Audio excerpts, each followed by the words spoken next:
Finding infant childcare may be difficult for some families, and it might be getting even harder in one neighborhood. I'm Melissa Nakhavoly outside of Toronto High Park YMCA Childcare Center, where officials here say in the new year they will not be offering any infant childcare at this location. A lack of staffing now resulting in changes to the High Park YMCA. We're unlikely to be able to continue offering infant care at the location in the new year. Officials with the YMCA say staffing issues have made it difficult to keep the infant center going.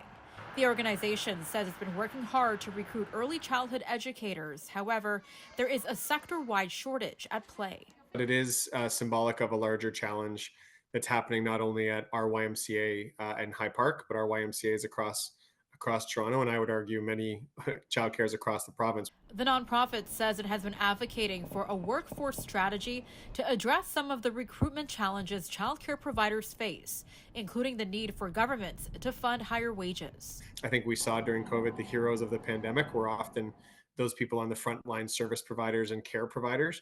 And now that the pandemic's over, we need to find ways to value them again. In the last couple of years, it's really been red alert. Childcare advocates have said that Ontario's early childhood educators are among the lowest paid in Canada, on average making $19 an hour.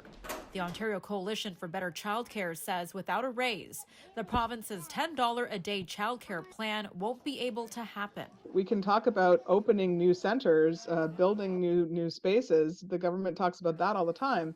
But without early child educators, it's just four walls. It's not a childcare program. And so I think this is the missing piece in the Canada-wide early learning and childcare plan.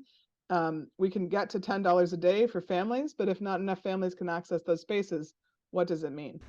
Education Minister Stephen Lecce has said that he will be releasing a workplace strategy this fall, which would include a compensation boost for early childhood educators. However, that workforce strategy has not been released. Now, changes to the infant child care at this location in High Park will be taking effect in 2024. Melissa Nakhavoly, City News.